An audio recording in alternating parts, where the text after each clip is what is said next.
The costumes in Super Mario Odyssey celebrate some of the greatest moments in Mario's history. There are costumes like the aviator outfit that recalls memories of how Mario saved Princess Daisy in Super Mario Land. There are costumes like the N64 suit that celebrates Mario's first three-dimensional gaming appearance. And there are costumes like the Hakama dress that originate from Club Nintendo rewards and that evoke cozy memories of a time when Nintendo had a way better customer rewarding program. All those costumes celebrate awesome and noteworthy moments in Nintendo's history.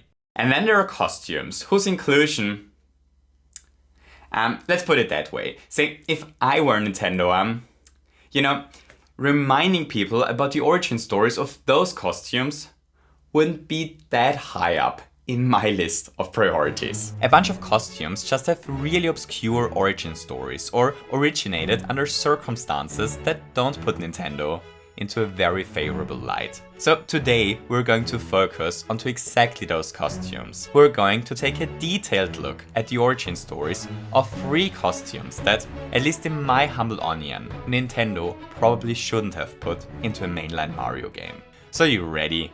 Let's do this!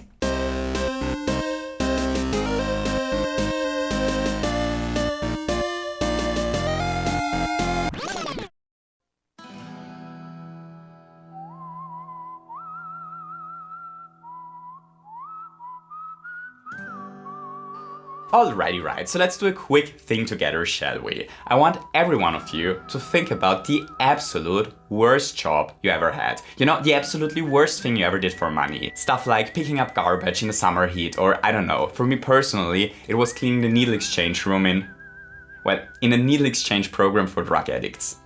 Fun memories. Whatever it is, just think about the worst thing you ever did for cash. Got it? Cool. So no matter how bad your worst job was, I'm about 98% certain that Mario's worst job was worse. But in order to understand why Mario's worst job was so terrible, we first have to travel back in time.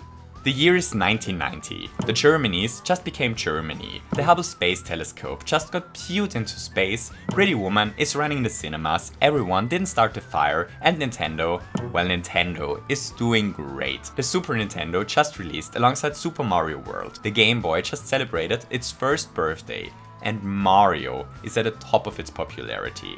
Mario is practically everywhere. Quite literally. Because in the late 80s and the early 90s, Nintendo used the Mario brand quite differently than today. Nowadays, the Mario brand stands for a certain, very specific type of game. A game with Mario in the title is always polished. It is always pure fun. It is focused around mechanics. It uses a certain art style. It is a family-friendly game. And most of the time, a Mario game also features some form of co-op mode that is fun to play together, no matter how experienced the players are. Today, Mario is basically Nintendo's quality family games brand. You're looking for a racing game to play as a family. Well, Mario Kart is your best choice. You're looking for a platformer, Odyssey, a party game, Mario Party, a golf game, Mario Golf, an adventure game, take Paper Mario. And if we include Luigi as part of the Mario brand, then the family-friendly survival horror puzzle game of choice is Luigi's Mansion. You get the idea. Nintendo has used the Mario brand for fun, polished and family-friendly games for such a long time that we all associate Mario games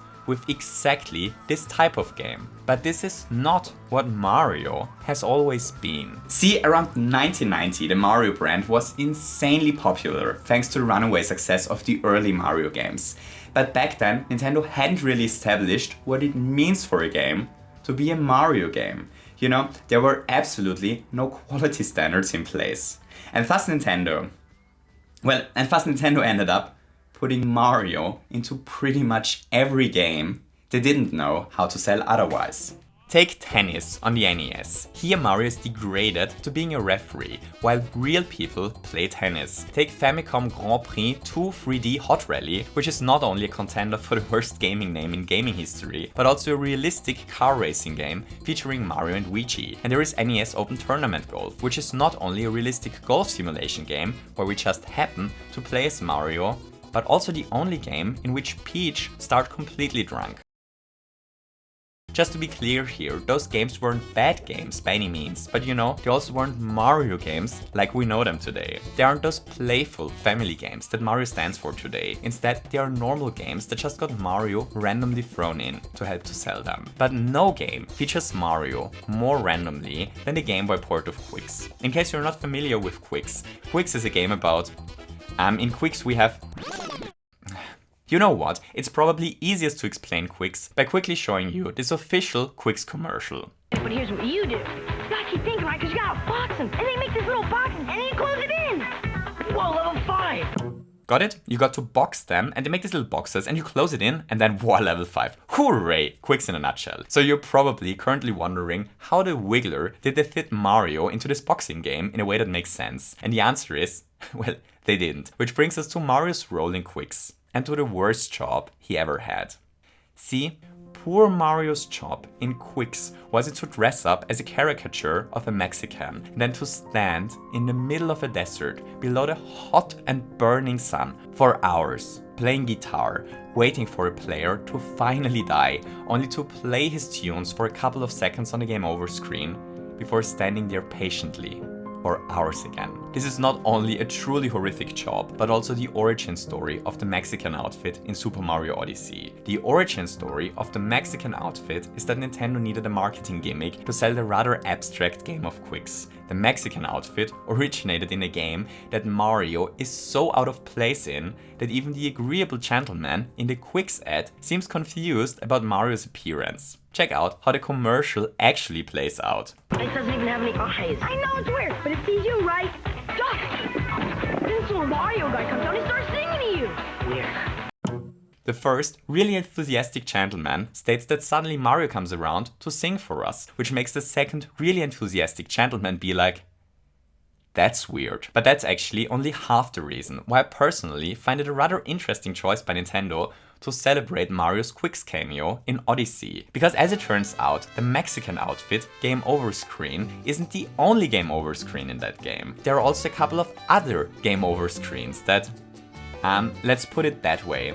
Game Over screens that are playable reminders that the societal discourse around certain topics is permanently shifting, and that things that were okay to put into a video game 30 years ago might today get you publicly executed. On Twitter, which is like dying twice. See, the second reason why I find it so strange that Nintendo decided to draw further attention to Mario's Qwix cameo is because the other Game Over screens are Spanish Mario as a torero fighting a bullfight, Snake Enchanter Mario in front of the Taj Mahal, Chinese Mario juggling dishes, British Mario guarding the Queen, and black-faced Mario carrying a spear in front of an elephant. Who next?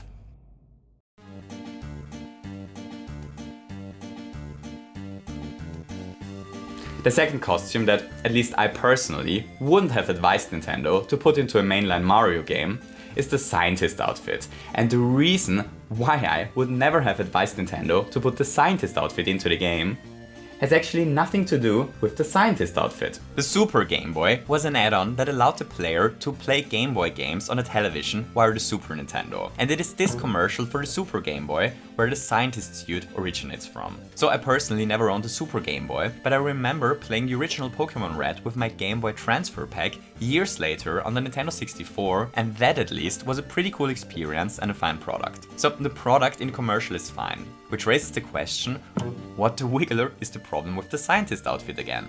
And the answer is, well, look, the answer is there's absolutely nothing wrong with the outfit. Nintendo simply decided to include an outfit that they once used in a rather uninspired 90s ad. The problem isn't that they used something from this specific Super Nintendo Game Boy ad.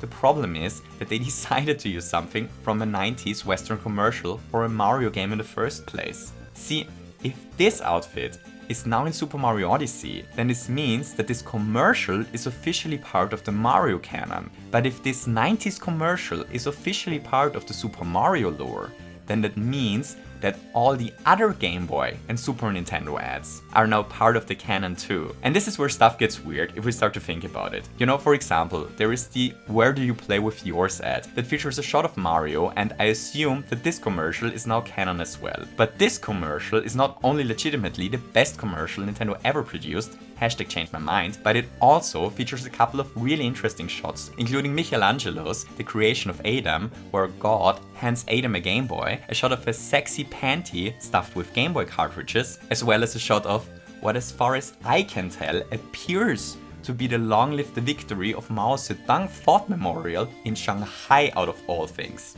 Communist China is now officially part of the Mario canon confirmed. Or what about the one Super Mario 2 World commercial, where a gentleman doesn't stop eating until he literally explodes? Is this restaurant now a ghost house? What about the other Super Game Boy commercial that featured this really 90s rap song?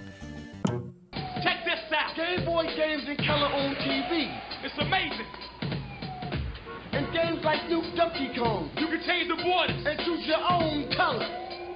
Wow, I hate it. Is this now officially part of the Mario soundtrack? Or what about the other rap song they used to sell one of their games?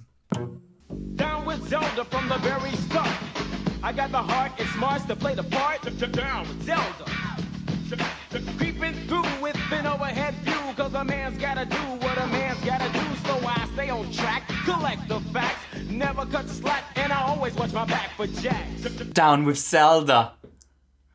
I love it! But the weirdest 90s ad that Nintendo ever ran has to be this one for the original release for Dr. Mario on the Game Boy. So Dr. Mario is this Tetris-like game where we defeat evil viruses by arranging pills in the correct way. Let's see how they decided to advertise this.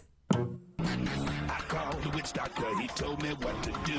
He said, ooh, ee, ooh, ah, ah, tang, tang, wang, wang, bing, bang. That means play Dr. Mario on Game Boy or NES. And then he struck my head. Aged like milk. I wonder why we didn't get a witch doctor costume though. So I'm obviously only half serious here, but in all seriousness, I do feel like it is a really unusual and strange decision by Nintendo to canonize Western commercials via the scientist outfit, a decision I doubt they thought through. But the scientist outfit isn't the only outfit they included that originated in an ad campaign, which finally brings us to...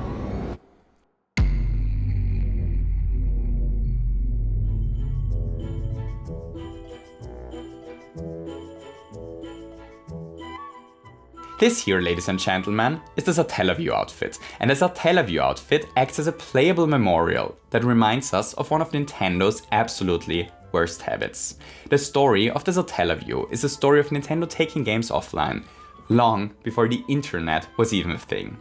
But one small game preservation catastrophe after the other. The Teleview costume originated in this ad for 1995's Teleview Super Nintendo upgrade. So for anyone not that well read in the fascinating topic of 1990s Japanese-only Super Nintendo niche hardware upgrades, let's talk about the Teleview.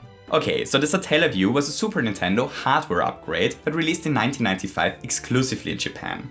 And the whole thing is completely bonkers. The Teleview basically connected the Super Nintendo with a kind of internet that worked via radio signals. Basically, it made it possible for the Super Nintendo to receive and to actually download data via satellite. It didn't quite work like the eShop we know today, but instead certain games or magazines got broadcasted during specific hours and were only downloadable during that specific time, and the whole thing was pretty expensive, which is probably the reason why only a little more than 100,000 Japanese households used it during its peak. So there are tons of fascinating aspects about this thing that we sadly don't have the time to dive into here, but if anyone wants to learn more about this topic, I highly recommend checking out the video about the Teleview that TetraBitGaming made a while ago. The link is in the description. Alright, so Nintendo had this strange Super Nintendo add-on that sometimes broadcasted games. So what? Well, here's the thing, the Teleview was not only capable to download games or magazines via radio signals, but Nintendo actually also decided to release exclusive games for it, and those games weren't minor. The Teleview got an F-Zero release featuring exclusive tracks as well as a whole F-Zero sequel. It got remixed releases of a couple of Mario games that featured small but significant changes to the original, but most importantly it got a 16-bit reimagining of the original The Legend of Zelda that not only looks amazing but also features completely remixed dungeons. And that's just the tip of the iceberg. There were over 200 games that got released on the Teleview, many of them containing significant changes over the original, some even exclusive to the platform. But most importantly of all, many of those games were actually pretty good. And today there is no legal way to play any of those games anymore. Nintendo never ever made them publicly available again. Just think about that for a second. An official Nintendo remix of F-Zero exists. There is an official 16-bit The Legend of Zelda Master Quest-like game. There are official Mario game remixes that are all completely impossible to legally play. Nintendo offers no way to play these games. The only reason I am able to show you wonderful, ladies and gentlemen, footage of those games in the first place right now is because through lucky coincidence I happened to download them via Teleview at exactly the right times during a 1996 journey through Japan on a Super Nintendo that I bought for the trip, and the data on this Super Nintendo luckily happened to never get overwritten over the past 25 years, which is how I was able to legally create ROMs of those games that I obviously legally own. At the 1st of April this year, Nintendo waved their evil magic wand and made Mario 35 disappear from the Nintendo eShop. Another game just gone, just like the Teleview games. This honestly kind of makes me nervous going forward with Nintendo. You know, what about all the small remixed games that they release as part of their online service? What about the remastered Legend of Zelda version, for example? Is this one also going to get erased from existence one day? More and more games will be exclusive online releases going forward, and I'm afraid that there is a pretty good chance that every single digital game that Nintendo releases will one day disappear, just like Mario 35 did. The games on the Teleview were the first Nintendo games that launched without a physical copy, and today no legal way to play those games exists anymore. Every digital-only game has a high chance to face a similar future as BS, The Legend of Zelda did. Whenever I see the Teleview costume, I do not think about how Nintendo made a crazy gimmick that in some form was far ahead of its time. What I see is a costume warning us about how willing Nintendo is to let their games disappear. And this is why this costume has, at least in my humble opinion, one of the worst origin stories of all the costumes. So here we have it, the 3 costumes that I wouldn't have included into Super Mario Odyssey because of their origin stories. I hope you enjoyed this little video. If you did, don't forget to leave me a thumbs up and maybe feel especially down with Zelda today and want to hit the subscribe button as well. Goodbye.